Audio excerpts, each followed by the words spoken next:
محمد زبیر صاحب، ڈالر کی قیمت مزید بڑھ گئی 5 روپیز سے زیادہ ایک دن میں. پہلے تو یہ کہاں تک جائے گی قیمت آپ کے خیال سے ایز این اینالسٹ؟ مجھے نہیں پتا کہ انہوں نے آئی ایم ایف اور ورلڈ بینک سے کیا ایگریمنٹ کیا ہوا ہے بیہائنڈ دا سینس، کیونکہ دونوں جو کرتے دھرتے ہیں، اسٹیٹ بینک کے گورنر اور فائنینس ایڈوائزر، دونوں انہی دو اداروں سے آئے ہیں اور یہی بدقسمتی ہے. دو چیزیں ہیں، میرا خیال ہے شہباز گل صاحب نے میرا خیال ہے وہ اس کو دیکھا نہیں دونوں چیزوں کو.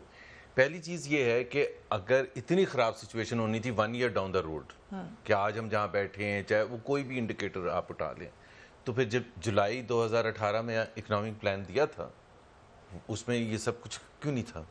اس وقت تو بالکل ہی ڈیفرنٹ، اس کو تو رات کو دن اور دن کو رات بنانے کی بات. It was not just about کہ جی ہم تھوڑا سا زیادہ اچھا کر لیں گے، یہ بھی نہیں تھا. سو یہ تھا کہ ہم دن کو رات بنا دیں گے، رات کو دن بنا دیں گے، اتنا اچھا ہونا تھا.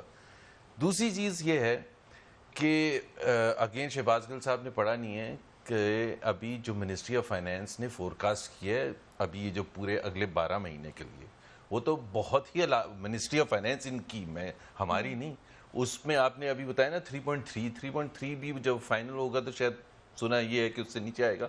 But in any case the Ministry of Finance is projecting 2.3% growth for next fiscal year اور 11 سے 13% cumulative inflation rate for the entire year.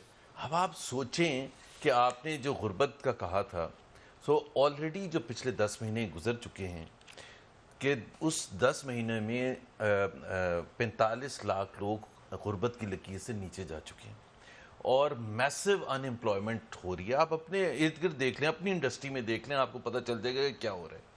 So somewhere something was wrong نا.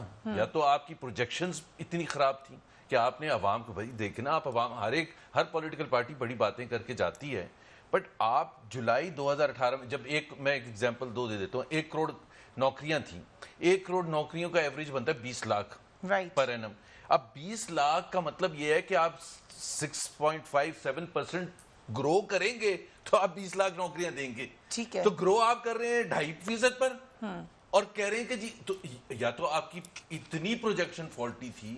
اور وہ بھی میں آپ کو کلیریفائی کر دوں فریہ کہ جب آپ یہ کہتے ہیں کہ ہمیں بہت سی چیزیں آ کے پتہ چلیں، تو ضرور ایسی چیزیں ہو سکتی ہیں جو آپ کو آ کے پتہ چلا، لیکن میرا کوشچن یہ ہے کہ تقریباً 15-20 انڈیکیٹرز یا جو فیکٹس ہیں، چاہے وہ گیس کمپنیز کے حوالے سے ہوں، چاہے وہ گروتھ ریٹ کے، انفلیشن کے، جو بھی آپ اٹھا کے دیکھ لیں. پی ٹی آئی کے ممبران تھے، نیشنل اسمبلی سینٹ کے ممبر، فائنینس کمیٹی کے ممبرز تھے، کئی کمیٹیز کو ہیڈ کرتے تھے، پبلک اکاؤنٹس کمیٹی کے ممبر تھے. ان کو ریگولر بریفنگ ہوتی تھی، وہ کوئی بھی انفارمیشن ڈیٹیلڈ ہسٹوریکل منگوا سکتے تھے اور اس کو پرکھ سکتے تھے. اور پلان جب آپ بناتے ہیں تو آپ کو یہ سارے فیکٹس پتہ ہونے چاہیے، آپ کو ہر چیز کا پتہ ہونا چاہیے. سو بات یہ بالکل اسی طرح کے فالٹی تھنکنگ ہے کہ جب آپ یہ کہتے ہیں کہ جی ہم قرضوں میں اتنا جو اضافہ ہوا ہے اس کا کمیشن بنائیں گے، بغیر یہ سمجھے ہوئے کہ سب سے زیادہ قرضے اگر کسی ایک سال میں لیے تو آپ ہی کی حکومت میں لیے. اس کی کیا وجہ ہے؟